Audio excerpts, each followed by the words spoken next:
Two legends, one winner. Here's what happened when Steven Seagal faced Frank Dux. It all began with a challenge that wasn't meant to leave the room. A quiet conversation between two respected figures of the Los Angeles martial arts scene set in motion an encounter fans had debated for decades. What would happen if Steven Seagal fought Frank Dux? Both men were famous, controversial, and unshakably confident in their abilities, but for very different reasons. When fate placed them on the same tatami in front of a small, silent audience in North Hollywood, the debate stopped and the fight began. It was a clash that pushed each man to his limits, decided only in the electrifying final moments.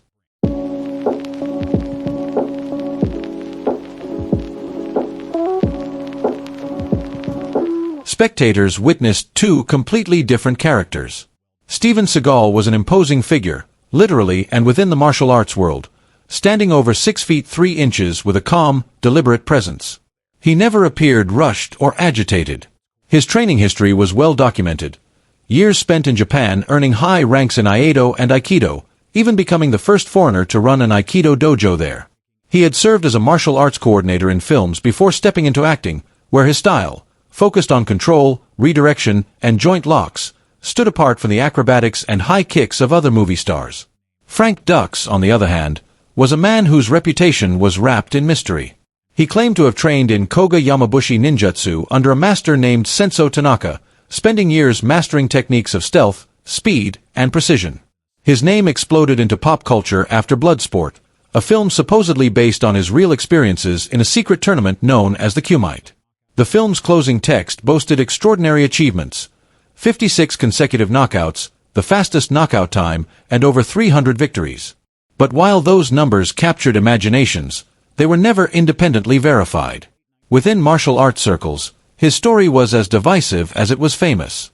By the late 1990s, Seagal and Dux were both well-known names in the martial arts community, though for very different reasons. Seagal had a proven, though sometimes polarizing, record as a legitimate instructor and practitioner. Dux carried the mystique of a man who claimed to have fought, and won, in a hidden world that few believed existed. On paper, they seemed destined to cross paths, but few thought it would ever happen. That changed when both men were invited to a private martial arts exhibition in North Hollywood. The event wasn't open to the public, and there were no plans to film it. The guest list consisted of high-level instructors, stunt coordinators, and fight choreographers, people who lived and breathed martial arts for a living. The idea was to bring practitioners of different styles together to demonstrate techniques and exchange ideas. At least, that was the plan. As the day approached, whispers began circulating among the participants. Seagal and Dux were both confirmed to appear, and neither seemed interested in simply demonstrating rehearsed moves. Rumors of a friendly sparring match began to spread, something to test skill without the pretense of a staged fight. That possibility alone charged the atmosphere with anticipation. Seagal arrived first, wearing a simple black GI and moving with his usual unhurried confidence. He greeted a few people quietly, then stepped onto the tatami to stretch and roll his shoulders. At his size, he looked even larger in the confined dojo space, his movements economical yet deliberate. Dux entered minutes later in a white GI with a black belt tied firmly around his waist. He scanned the room with sharp eyes, nodding at a few familiar faces. He appeared lighter on his feet, shifting his weight easily as he warmed up with short, crisp movements. The two men shook hands briefly, a firm grip, direct eye contact, no small talk. Whatever mutual respect existed between them was tempered by an unspoken challenge. A respected senior instructor, known for his impartiality, stepped between them to lay out the rules. This would be full contact sparring, but with restrictions. No strikes to the head, no intent to injure, and the match would last until time ran out or one man gained a decisive advantage. Both accepted without hesitation. As soon as they took their positions, the room fell silent. The small crowd leaned forward in their seats. Seagal stood upright, his posture open but grounded, his hands ready to intercept rather than strike first. Dux adopted a looser, more mobile stance, bouncing lightly on the balls of his feet as his weight shifted. For the first 10 seconds, they circled, testing distance. Dux moved first with a quick jab, and Seagal tilted his body slightly, keeping the smaller man just out of reach. Then Dux lunged forward, snapping a low kick at Seagal's shin. Seagal allowed it to brush his leg, stepping in simultaneously to check Dux's advance with a light palm to the chest. They separated again, eyes locked. Dux struck next, unleashing a burst of speed, a jab to the torso, a hook to the side. Seagal's left arm rose to block the jab, his right hand catching the hook mid-flight. With a swift turn, he redirected Dux's momentum into a standing joint lock that bent him forward slightly. Dux broke free almost instantly, snapping back into stance. The spectators murmured, impressed by the speed of the attack and counter. Dux began using feints to disguise his true intentions, showing a low kick, then striking toward Seagal's ribs, pulling back just before the taller man could close in. Seagal remained patient, letting Dux expend energy while maintaining control of the center of the mat. Then Dux landed his first clean shot. Timing his entry perfectly, he slipped inside Seagal's reach and delivered a short, sharp punch to the body. It wasn't damaging, but it landed with precision. He followed with another strike that grazed Seagal's side before the taller man pivoted away. Seagal's counterattack was nearly immediate. As Dux tried to advance, Seagal's hand shot out, grabbing his wrist and pulling him forward into a sweeping motion. Dux stumbled for half a second before recovering with a quick roll. The exchanges were fast, measured, tense. Each time one man seemed to gain the edge, the other found a way to reset. The physical contest was matched by a psychological one. Neither wanted to show frustration, nor give the other the satisfaction of seeing doubt. Midway through the match, the tempo shifted. Dux attacked again, feinting high before sweeping low at Seagal's front leg. This time, the sweep connected, forcing Seagal to adjust his stance. Dux pounced with a short elbow to the ribs, followed by a palm strike to the chest. Seagal absorbed the blows, his expression unchanged, but the crowd knew Dux had just had one of his best moments. Seagal responded by raising the pressure. His footwork grew more assertive, cutting off Dux's angles and forcing him to work harder for openings. When Dux attempted another sweep, Seagal anticipated it, sidestepping and using the motion to redirect Dux's balance sideways. It didn't put him down, but it stopped his momentum. By now, both were breathing harder. Sweat marked the tatami where their feet had pivoted, but neither slowed. The exchanges continued, Dux's speed and unpredictability against Seagal's reach and control. The spectators sensed they were witnessing something rare, not a Hollywood fight scene, but two men with distinct styles and histories, each trying to impose his will on the other. The rhythm settled into a cautious back and forth, fatigue creeping beneath the surface. Explosive movements remained sharp, but the pauses between them stretched slightly longer. Both men knew fatigue raised the risk of mistakes. And at this stage, one mistake could decide everything. Dux advanced again, sweat glistening under the lights. He feinted with a mid-level jab, then snapped a hook at Seagal's side. The bigger man caught it on his forearm, his expression calm, but Dux was already pulling back, refusing to be trapped in Seagal's joint locks.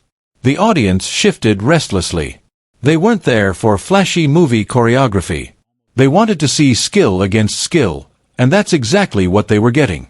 Seagal adjusted his stance, sliding one foot forward, weight balanced, his eyes locked on Dux's chest rather than his face. He knew the chest revealed more about an opponent's intentions than the eyes ever could. Dux, light on his feet, kept moving side to side, searching for an angle. Then, without warning, he exploded forward. A low kick whipped at Seagal's thigh, followed by a short punch to the ribs. Both landed clean enough to make the taller man exhale sharply. Dux tried to follow with an elbow, but Seagal stepped in close, smothering the attack before it connected. He seized Dux's arm, using his weight to drive him backward. Dux twisted free with a shoulder roll, pivoting to avoid being dragged down.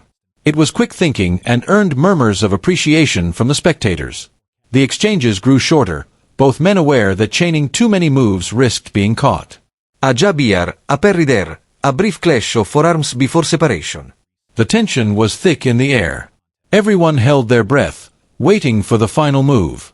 As the last minutes ticked away, both knew they needed something decisive. A close match could be debated endlessly, but one clear moment of control would leave little doubt. Dux committed first. He surged forward with a combination designed to overwhelm. Low kick, jab, hook, another low kick. The flurry came fast, and while Seagal blocked some and absorbed others, the pace forced him backward. It was an aggressive push, and for a moment, Ducks had Seagal retreating toward the edge of the mat. But just as Ducks closed in for what looked like the finishing strike, Seagal's timing changed. Instead of backing up again, he stepped forward, letting Ducks's momentum carry them into close range. His left hand clamped onto Ducks's wrist, his right pressed against the shoulder, and with a sharp body turn, he redirected the smaller man's energy downward. The takedown was smooth, controlled, decisive. Ducks hit the tatami with a thud, his back against the mat. Before he could scramble up, Seagal transitioned into a pin, trapping his arm and shoulder while using his weight and knee placement to prevent escape. Ducks twisted and rolled, but the leverage wasn't there. Seagal's control was firm without being cruel, locking him in place without risking injury. The referee, seeing the position secure and the clock nearly expired, stepped in and called the match. Seagal released instantly, rising to his feet and offering his hand. Ducks accepted, and the two men stood for a moment, breathing hard, sweat dripping, eyes locked. A nod passed between them. No celebration, no hostility, just the silent acknowledgement of two fighters who had pushed each other to the limit. The applause was respectful, measured. The audience knew what they had seen, a contest of skill, control, and timing between two very different martial artists. The referee's official verdict was that Seagal had won. He had ended the match in full control, his final takedown as clean as it was decisive.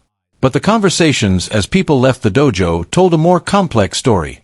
Some argued Ducks's speed and clean strikes had made the fight closer than the verdict suggested. Others felt Seagal's ability to dictate distance and neutralize attacks outweighed the points Ducks scored with bursts of offense. In truth, it had been close. Both men had moments where they controlled the action. Both had forced the other to adapt. But in the final exchange, it was Seagal who had the timing, positioning, and technique to finish the match on his terms. The fight was never made public.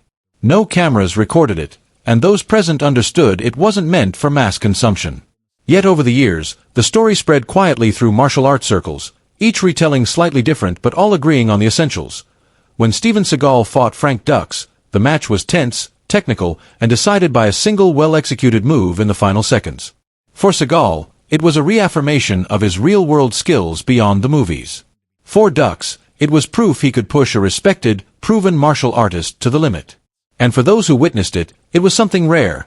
Two legends, whose reputations had followed such different paths, clashing on the same tatami in a match that was as much about respect as it was about victory. Which two martial artists would you like to see go head-to-head if you had the chance? Share your thoughts in the comments below. Thanks for watching. We'll see you in the next video.